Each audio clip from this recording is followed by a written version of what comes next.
Bonsoir à toutes et à tous. Merci d'être au rendez-vous de votre journal du mercredi 7 avril. Pour les actualités que nous allons développer ce soir, l'effet Jeux Olympiques 2024 casse quelque peu la tranquillité du lagon du bout de l'île de Tahiti. À Te Ahupu'o et notamment au Whenua-Aihere, les habitants ont remarqué une hausse de la fréquentation. Il y a beaucoup plus de bateaux, la vitesse sur l'eau est pointée du doigt. Une association réclame même une réforme de la réglementation. La solidarité des habitants de Rapa au bénéfice des étudiants de l'Université de la Polynésie. Aujourd'hui, des denrées alimentaires ont été réceptionnées par l'association des étudiants qui se serrent les coudes pour faire face à la précarité. Les frontières de la Polynésie française vont rouvrir à partir du 1er mai. C'est la principale annonce faite par le président du pays aujourd'hui à l'occasion d'une conférence de presse. Édouard Fritsch qui a également donné des détails supplémentaires sur les 3 conventions de financement signées avec l'État, la campagne de vaccination et les grands projets du pays. Et en marge de cette conférence de presse, nous recevons ce soir le président du MEDEF Polynésie, M. Frédéric Doc. Avec vous, nous ferons un point sur le soutien financier de l'État et du pays en faveur des entreprises polynésiennes et sur les dernières annonces du gouvernement. Première récolte de café pour les jeunes de la maison familiale rurale de Papara. Une centaine de pieds avaient été plantés il y a 3 ans par des anciens élèves. Aujourd'hui, c'était la toute première cueillette. On verra comment cela s'est passé à la fin de cette édition.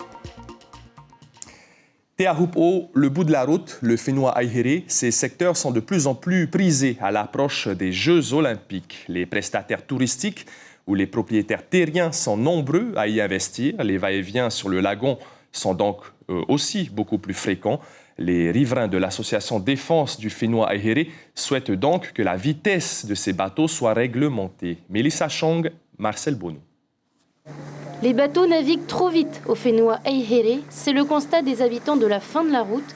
À l'approche des Jeux Olympiques de 2024, les résidents demandent que la vitesse des bateaux soit réglementée. Ils ne respectent pas aussi la règle à la pointe. Parce que moi, je vois beaucoup quand je passe par-dessus mon bateau. C'est dangereux pour moi et pour les autres aussi. Parce que c'est trop plein le bateau, les gens. Et les vagues qui viennent, on peut chavirer. Dans le chenal, nous avons un chenal là-bas où on se croise et où il faut aller doucement. Et ben, nos habitants du Whenua-Aihere qui ont des fois des petits kaualus et ils sont toute une famille dessus. Il y a les prestataires touristiques qui passent à fond, les jet skis qui passent à fond. Ils ont beau leur demander de ralentir, ils ne ralentissent pas. Ils s'en fichent éperdument. Alors nous, au Whenua-Aihere, on veut que ça cesse. On veut qu'on respecte notre Whenua-Aihere. On veut qu'on respecte les habitants qui vivent ici. Les prestataires touristiques sont de plus en plus nombreux à faire découvrir ce joyau de la presqu'île. Entre ses montagnes et son lagon, le Whenua-Aihere est synonyme du Tahiti d'antan. Pour préserver ce lieu unique, le soutien de la commune est primordial. Là, il y a encore pas énormément de bateaux, mais quand il y aura les JO, je pense qu'on sera débordé. Et puis voilà, c'est maintenant qu'il va falloir commencer à travailler sur toutes ces directives-là. Les habitants du Whenua-Aihere veulent conserver le caractère sauvage aussi bien sur terre que sur mer. Une pétition a d'ailleurs récolté plusieurs signatures. Son but, éviter que les yachts ne viennent ancrer dans le lagon. Un lagon qui depuis 2014 est devenu un rahui sur une grande superficie de 768 hectares. Et Te Ahupu'o qui a donc été retenu pour accueillir les épreuves de surf des Jeux Olympiques de Paris 2024. Un rameur de 67 ans est décédé aujourd'hui pendant une session de Va'a à la mi-journée. L'homme aurait succombé à un malaise cardiaque. C'était pourtant un sportif aguerri. La précarité étudiante, une réalité qui touche de nombreux jeunes Polynésiens en études supérieures. Aujourd'hui, plusieurs dispositifs ont été mis en place pour aider ces élèves, comme le repas à 120 francs au restaurant universitaire, mais seulement pour le déjeuner. Et pour aller donc plus loin, le vice-président des étudiants de l'université, Hoanui Maria Soussé, a sollicité en dons alimentaires les habitants de son île natale, Rapa, quand la solidarité du bout de la Polynésie s'exprime de la plus belle des manières en faveur de nos étudiants. C'est un reportage de Herevei Hoata, Patrick Sing Sing, avec des images aux Australes de Maria Anania.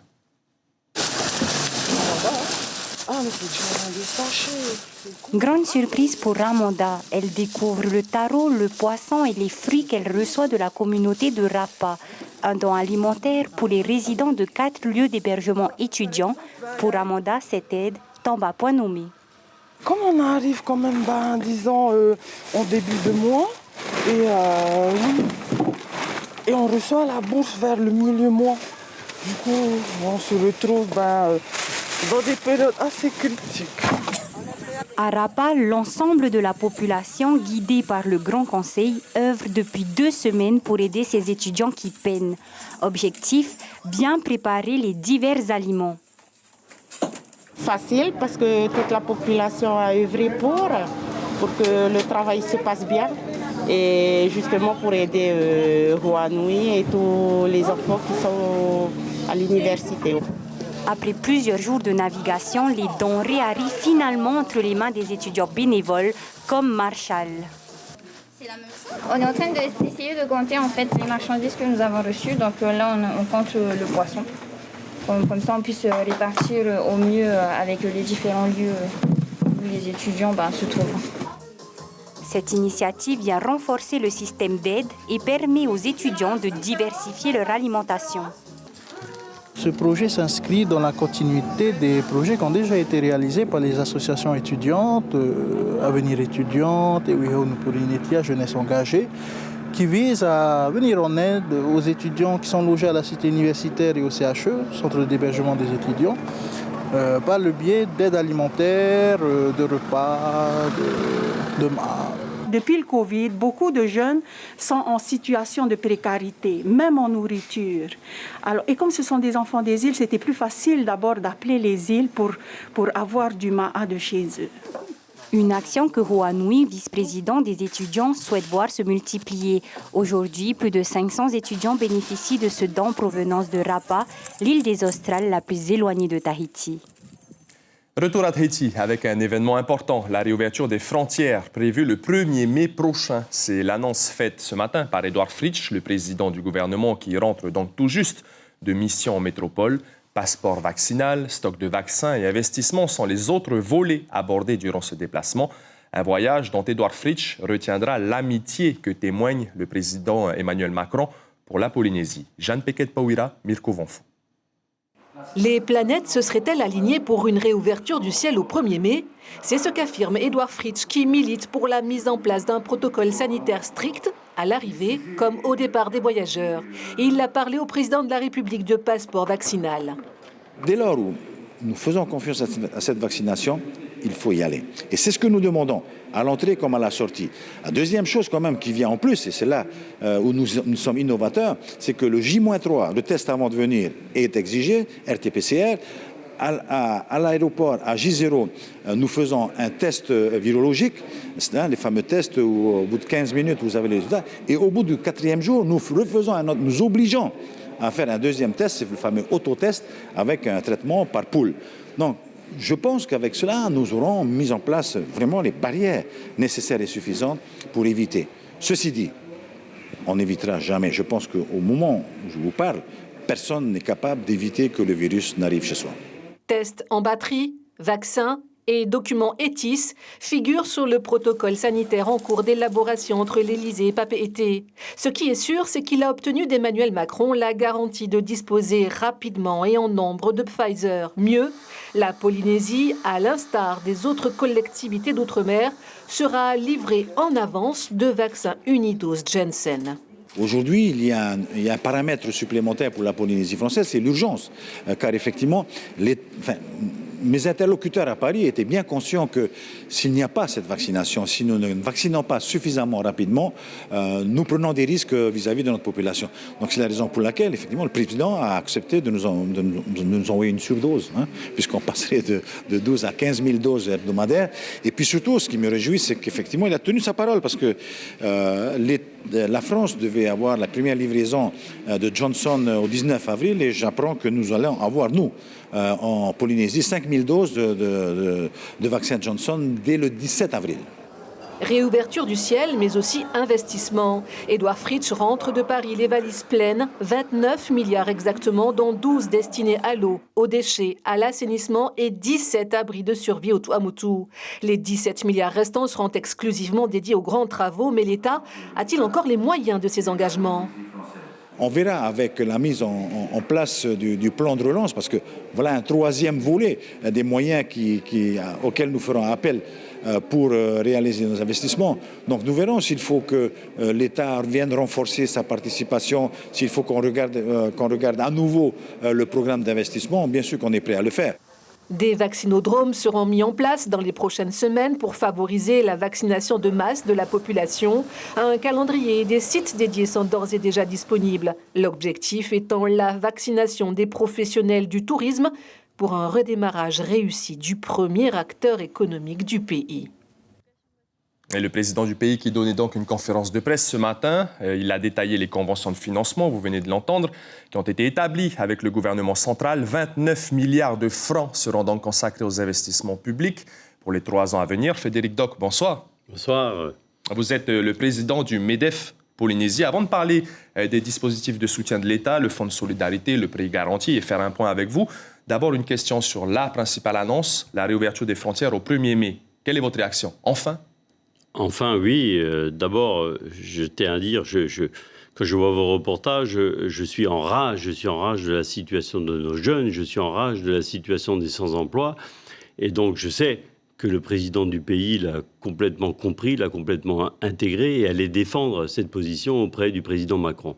J'entends qu'il a été entendu et qu'il a permis ainsi d'autoriser l'ouverture des frontières. Alors, sur l'aspect sanitaire, le MEDEF ne s'est jamais positionné parce que ce n'est pas de notre compétence et je vois que le président a pris des dispositions à l'échelle du risque et de ce qu'il fallait faire. Avec une vaccination globale. Et bien sûr, donc j'entends et je sais qu'il fera ce qu'il faut pour protéger sa population, mais il a aussi fait ce qu'il faut depuis le début pour permettre le redémarrage de l'activité.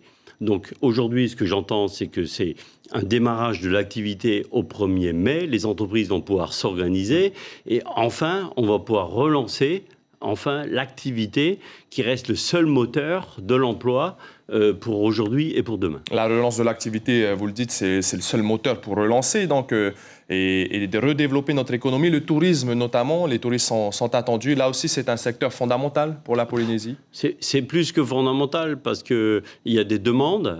Ça représente, au-delà du fait que ça représente plus de 10% du PIB, mais ça, c'est que des chiffres. Mais c'est surtout des emplois. C'est des entreprises qui sont en attente de prendre des positions. Et donc, pour la Polynésie, c'est essentiel. Et c'est surtout une destination qui est énormément demandée par le reste du monde.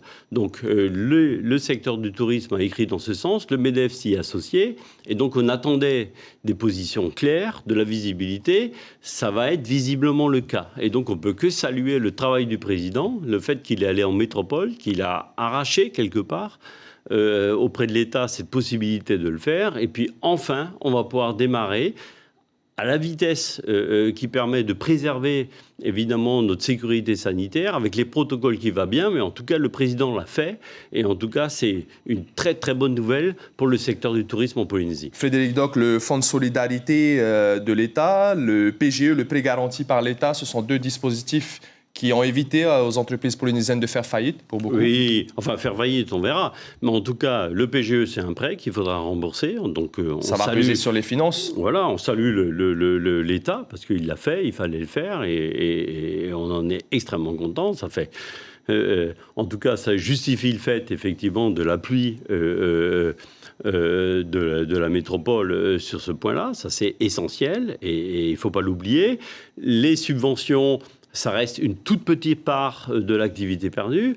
C'est que 10% du chiffre d'affaires qui a été perdu en 2020. Donc, c'est déjà ça, mais c'est rien à côté de l'activité. C'est pour ça que je rappelle, le vrai sujet, c'est de reprendre l'activité. Ça, le président l'a complètement compris. L'activité, c'est le chiffre d'affaires, mais c'est surtout l'emploi. Et l'emploi, aujourd'hui, il a relativement baissé. Il a tenu grâce à l'ouverture des frontières au mois de juillet dernier. Mais pour la suite, parce que le pire est à venir, pour la suite, il faut absolument que nos frontières se rouvrent et permettent effectivement les échanges touristiques, mais pas que touristiques, qui permettent effectivement à la Polynésie de rester connectée au reste du monde. Merci beaucoup Frédéric Doc, président du MEDEF. On retiendra donc que cette réouverture des frontières, vous l'accueillez très bien forcément au 1er mai. Merci beaucoup. Les chiffres du Covid-19 en Polynésie. Aujourd'hui, mercredi, 3 nouveaux cas et toujours 2 hospitalisations en cours. Pas de nouveaux décès ces dernières 24 heures. Plus de 26 000 personnes ont reçu leur première dose de vaccin. Plus de 10 000 personnes sont quant à elles immunisées. Les affaires foncières et les problématiques de succession familiale ont été abordées cette semaine à Bora Bora. Des sessions d'information étaient en effet organisées par l'association Faufa'a Tupuna. 2 groupes de 25 personnes y ont participé. 2 maîtres conférenciers de l'Université de Polynésie française étaient présents pour répondre aux interrogations. La demande était très forte au sein de la population car à Bora Bora, les dossiers d'indivision sont nombreux et les familles sont souvent mal informées. On écoute le coordinateur de la formation au micro de Rosana Maihuta. À cause de la crise sanitaire, nous venons de mettre en place pour cette année 2021.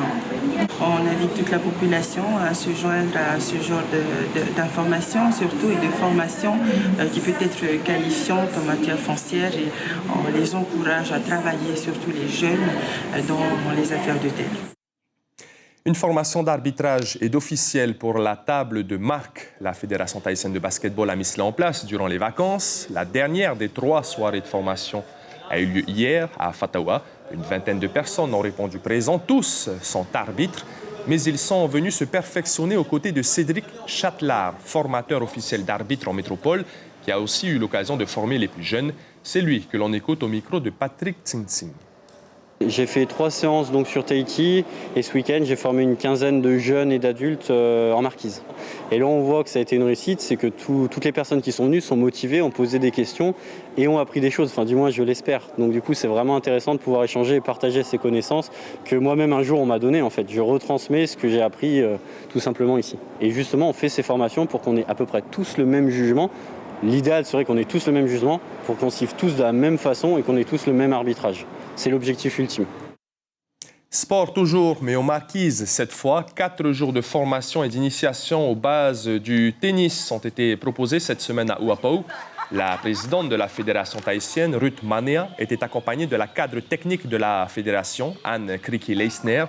La petite balle jaune qui rencontre de plus en plus de succès à Uapau, car depuis la crise du Covid-19, 3 clubs de tennis ont été créés pour environ une 60aine de licenciés, parmi lesquels Richard Tata, qui a aussi participé à cette formation. Ce que nous attendons, c'est un plus dans l'expérience au niveau de ce sport. Ici à Uapau, c'est récent. Et le fait qu'ils descendent, ça motive la plupart des licenciés. C'est la première récolte de café pour les élèves de la maison familiale rurale de Tharou, à Papara. Il y a 3 ans, une centaine de plantes de caféiers ont été mises en terre par des anciens élèves. Et pour la première fois, donc, aujourd'hui, les fruits ont été cueillis. Reportage de Arihuetif Afana et Teivaribé. 100 pieds à récolter, une lignée. Pour certains, un café au réveil est indispensable. Mais avant d'arriver dans nos tasses, il se cultive, se cueille, se sèche et se torréfie. Aujourd'hui, 9 élèves du MFA Tahar ou Papara ont récolté les premiers fruits des caféiers cultivés il y a 3 ans déjà. Un projet pour relancer la production de café qui devient de plus en plus rare en Polynésie. En fait, c'est bien de revoir les plantes de café qu'on a plantées. Avec cru que ça n'allait pas pousser. Et là, je vais dehors, ça fait un choc. Ça fait plaisir? Hein? Jour pour jour, ça fait 3 ans qu'on a planté et on a ramené justement nos jeunes pour qu'ils puissent récolter ces cafés, faire la première récolte. C'est-à-dire regarder comment ça a poussé et faire leur première récolte. Et ensuite, on aura un autre projet pour torréfier tout le processus du café. Et l'objectif là-dedans, c'est de relancer un peu ces futurs agriculteurs, donc après leur CAP, de relancer justement une production agricole. L'un des objectifs de la maison familiale rurale est aussi de ramener ses élèves à l'agriculture. Ramener tous ces jeunes vers la terre, mais surtout aussi de prendre quelques cultures qui étaient un peu perdues, ou parce que les jeunes étaient fous, parce qu'ils ne voulaient pas, ou ils ne savaient pas. Tu peux gagner ta vie avec ça. Et c'est comme ça, justement, c'est devenu à lancer ce projet. Et je suis content que ce jeune, justement, il a le projet, justement, de continuer et de créer après son CAP, de commencer à rentrer dans la vie active avec ce projet-là. Ce jeune, c'est lui, Tainui Pairo, 19 ans, est déjà en tête un projet orienté vers la culture du café. Mon projet à moi, c'est de produire mes propres graines de café. n'y a pas beaucoup de producteurs de café en Polynésie. Pour que nous les Polynésiens, on arrête d'aller acheter les cafés qui viennent d'ailleurs. De retour au centre, les graines de café seront séchées pendant 3 semaines. Dans un mois, elles seront transférées à Tiperu pour la dernière étape, celle de la torréfaction. Et pour perfectionner leur savoir-faire, ces élèves ont également pour projet de se rendre à Rurutu pour y visiter les plantations de café et en savoir plus sur la transformation. La 30e édition du Marathon Polynésie la première va à vous y étiez, c'est peut-être ce soir à la télévision, en tout cas si vous ne l'avez pas vu, un magazine qui vous résumera les enjeux de toutes les catégories durant la première et la deuxième étape. 26 minutes de belles images, de réactions et d'analyses, tout cela a été préparé par Inasso Raveino avec VTA Terre au montage. Voici un petit avant-goût. Après une année blanche en termes de compétition, les favoris répondent présents, mais certains outsiders ne sont pas en reste.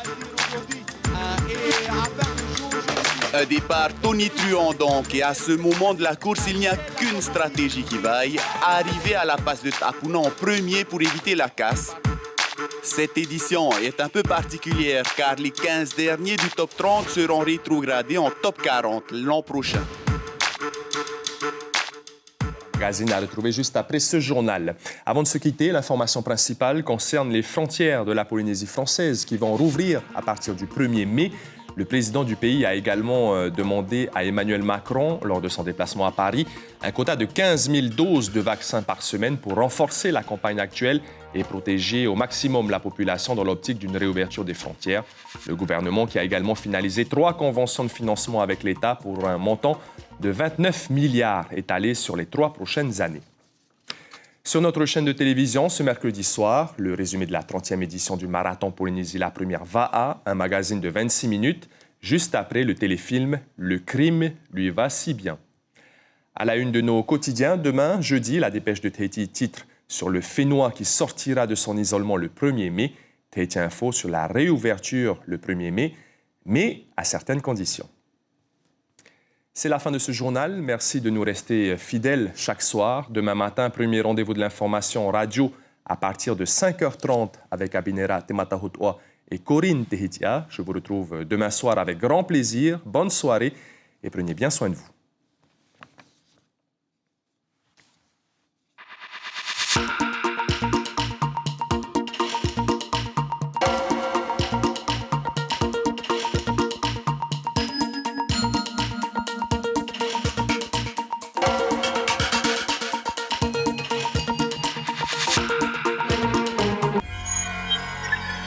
Retrouvez ce programme en replay sur notre site internet.